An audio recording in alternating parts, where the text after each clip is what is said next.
はじめまして。そしてお帰りなさい。エマイン東京のホスト、エマです。私は数年前、一人でスイスのいろいろな都市を旅しました。今日のエピソードでは、なぜスイスが私にとって特別な国になったのかを話していきたいと思います。そして、このカジュアルジャパニーズシリーズでは、私自身の人生について自然なタメ口で話すので、私の友達になったような気分で楽しんでください。それではエピソードに入っていきましょう。まずタイトルについてなんだけど、私はスイスに行く前、自分の居場所について少し悩んでたんだ。家族も友達もいたのに、いつも一人みたいに感じてた。社会にうまく馴染めなくて、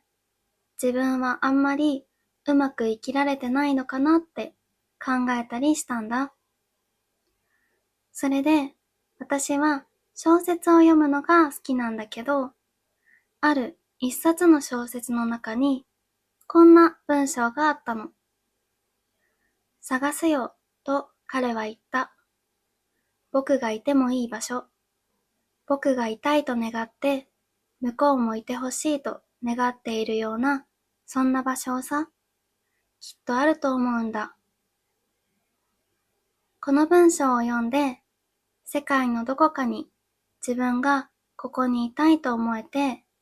自分を受け入れてくれる場所を見つけるっていう夢ができたの。それで、スイスに行ったとき、ここがその場所だって思えたんだよね。スイスでそう感じられた理由は何個かあるんだけど、まず、スイスは大自然の国で、テクノロジーとか新しいものもたくさんあるのに、自然と共存してる感じだった。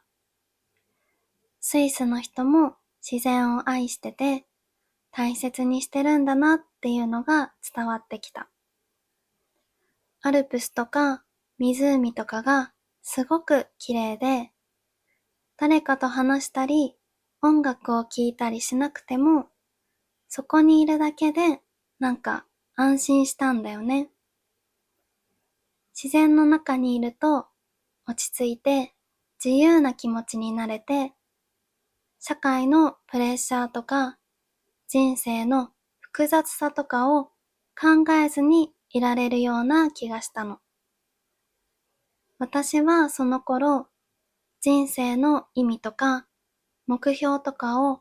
考えすぎてたけど、もっとゆっくり生きてもいいのかなって思えたんだ。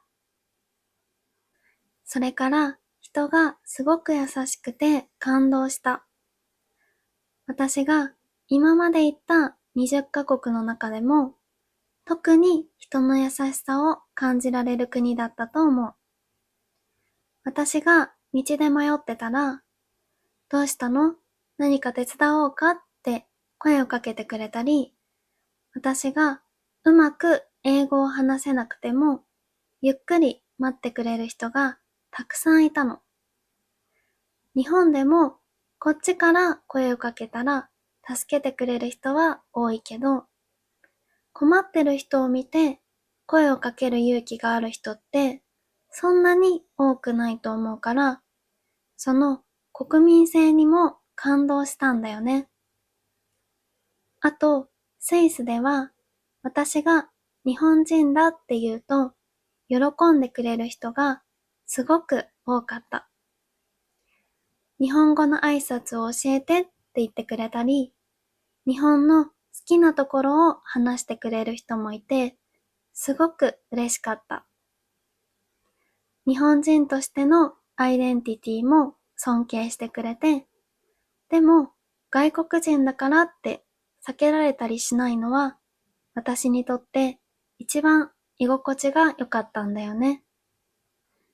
正直私は何年も何十年もかけてその場所を見つけるつもりだったんだ。でも、スイスでその場所を見つけて、これ以上の国は見つからないんじゃないかなって少し寂しい気持ちになったの。スイスに行ったことで得たものはたくさんあるけど、夢を叶えてなくしたような感じがした。だけど、これから人生が辛く感じる時があっても、スイスに行けばまた新しくスタートできるかもって気づいたんだよね。その場所が自分の中にあることで、世界のどこかには行ける場所があるんだって思えるんじゃないかなって。スイスに行ったことで夢を失ったような気がしてたけど、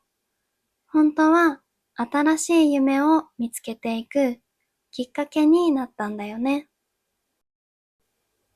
はい、今回はスイスで夢を失った日についてお話ししました。皆さんには自分の居場所だと思える場所がありますか？よかったらコメントで教えてください。それでは最後まで聞いてくれてありがとうございました。またねー。